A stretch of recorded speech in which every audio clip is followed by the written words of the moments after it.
tell you a secret? Sure, man. I see racists.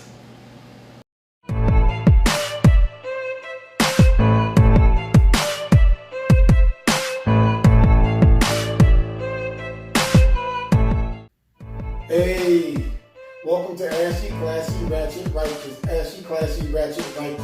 Welcome to the podcast. You never know how I'm feeling. Sometimes I might feel a little ashy. Sometimes I might feel a little classy. Sometimes I might be feeling a little ratchet. And you know, sometimes I can get a little righteous. Hey, welcome to another episode of Ashy, Classy, Ratchet, Righteous. Yeah, this is your boy, Tassa the Gospel Poet, and I'm here with you today. You know, I think I see racists, you know what I'm saying? You know, it's like I see them around the corner, I see them in the trees, I see them everywhere. Nah, yeah, nah, yeah, I don't know. But anyway, first off, let me just start off by addressing the Trump in the room. You know what? I can't address the Trump in the room, I'm tired. You know what I'm saying? I'm not going to deal with that. You know what I mean? Because see, if I start talking about Trump and I start talking about racism and all that stuff, people already tune out. You know what I mean? Because you got those who think you're racist and those who think you don't. I'm going to leave that up to you to figure out if he is or he ain't. I already know what I think about it. You know what I'm saying? But I will say this. The White House is no stranger to racists. You know what I'm saying? You know, even though George Washington never stayed in D.C., you know, he would have fit in perfect, you know what I'm saying? You know, Thomas Jefferson, classic racist. Andrew Johnson, classic racist. Richard Nixon, classic racist. The great Ronald Reagan, classic racist. You know what I'm saying? So the White House has been home to plenty of racists, you know what I mean? I don't know what it is, but it's the White House. I guess they fit in perfect. I don't know. But anyway, you know, now see, this is the thing that actually got me though, you know, when all this racism stuff was going on. I know this video kind of late, you know what I'm saying, but so I've been kind of waiting a minute if I should do it or not, because I was like, yeah, you know what I mean, you know, but anyway, I just said, you know what, I don't care, I'm gonna do it anyway. I don't care what people say or what they think, you know, because when it comes to racism, man, one of the biggest things I keep hearing the people say, you know, is, well, how do you know he's racist, Matassa? Huh? How do you know he's racist? How do you know if anybody's racist? How do you know? Have you ever seen him with a hood and a cape on? Huh? Have you seen their membership card? Huh? Have you? You know, and it's funny because it's like people will argue with you about how do you know somebody's racist, but yet these same people know when they see a thug, you know that dude who got the hoodie on with some Skittles, you know, got the Skittles and the iced tea, is a career thug with penitentiary dreaming. You know what I'm saying? You know, and some of y'all might not get that reference, but oh well. Some do, and you know what time it is. But you know what I'm saying though? So they know when they see, you know, the dude with the hoodie and the Skittles that he's a career thug and he about to kill 20 people if you don't stop him right now at this moment. But then yet they can't see a racist when it's right in front of their face. You know what I'm saying? You know, and this is what's funny to me because, like, a lot of black folks got communication degrees and don't even realize it. You know what I'm saying? Because it's like growing up black, man. You understand something growing up black that people that's not black don't even understand and have to go to college and pay buku money to learn. You know what I'm saying? And what I'm talking about is communication. See, most people don't even know what communication is, man. You know what I'm saying? People think communication is simply, I talk, you talk, I talk, you listen, I talk, or you talk, or whatever. You know what I mean? You know what I'm saying? They think it's just me and you exchanging words. But that ain't communication, though.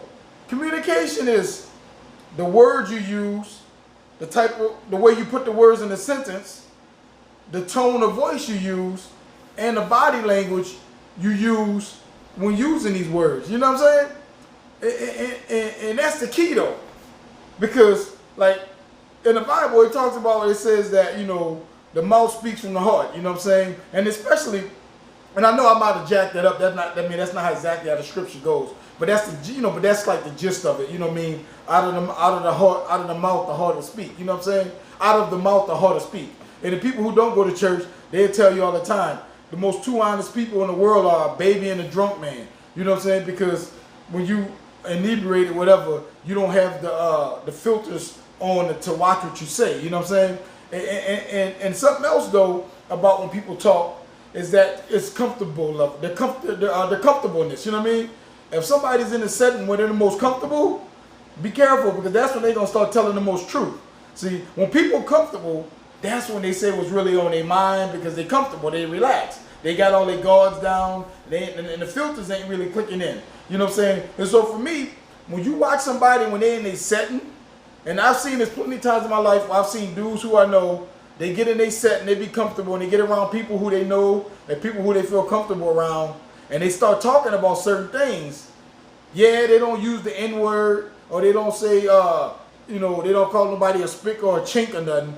But you listen to them how they talk about certain things, and you kind of know how they really feel. See, and that's how you know a racist, man. You let a racist talk, and you listen to them, and you listen to how they talk about certain things, and you look at how they talk. You look at the words they use. You look at the way the words are, like the way the sentence structure is. See, because what sentence structure does is sentence structure will show your arrogance. You know what I mean? How you put your sentences together will show your arrogance. The tone of voice also shows your arrogance. You know what I mean? And your body language will show your arrogance. You know what I'm saying? So all this stuff, your words, the sentence structure, the tone, your voice, and the body language, man. You see a racist coming soon he open his mouth. See, and so that's something growing up black you learn, you know what I mean? And it's funny, man, I had to go to college. And not only that, man, I went to college and took a communication class, and I don't even think I even learned that in my communication class. I learned that, or I ain't gonna say I learned it because I already knew it, but I was like, I got affirmation about it when I worked at the juvenile, right? When I used to work at the juvenile, I read this book. They had a book like in one of the pods and stuff, and the book was about the levels of communication. You know what I mean? Of how communication works, proper communication, how you properly communicate with people, and stuff like that, right? And I remember reading that book, man. I was sitting there reading that book, and I'm like, wow, because this was stuff I already had knew that nobody taught me. It's just stuff that you just learn. You know what I mean? And a lot of it was stuff I learned just from having to deal with racist white folks. And I know y'all don't like the way that sounds, but it is what it is. You know what I mean? And don't get me wrong, black folks can be racist too. But the only problem is a lot of times black folks ain't got the power to hold the racism over nobody. You know what I'm saying? They don't own the stuff to dictate who gets what and who don't. You know what I'm saying? So pretty much, man. So to all my white friends and any white people who've seen this, you know what I mean? Just remember this one thing. When you hear a black person say, "Oh, somebody racist," don't be quick to be like, "Oh, have you seen them? How you know they're racist? Huh? Have you seen them? They playing card? Huh? Did you see them pictures at a meeting? Huh? No. Did you see them burning the cross? Nah. Nobody gonna see that. I mean, that's too easy. You know what I'm saying? Because a lot of times, a lot of these people who we finding out racist, or we already knew they was racist, it'd be a video of them just talking about regular stuff and it comes out. You know what I mean? Hell, especially with presidents, I'm telling you, presidents, man, 15, 20 years later, they start opening up them archives. And then you find out, man, what people were saying in those secret meetings. Hey, remember old Mitt Romney got caught saying a few things in one of the little secret meetings he was doing, raising fundraiser. You know what I'm saying? And he wasn't even the president, you know what I mean? But remember, he got caught saying some things, you know what I mean? So, hey, that's all I know in about 6-7 years.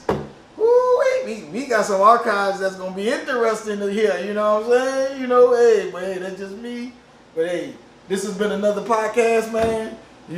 So I'm just going to have to keep my eyes open and make sure I don't let these racists knock me off my square.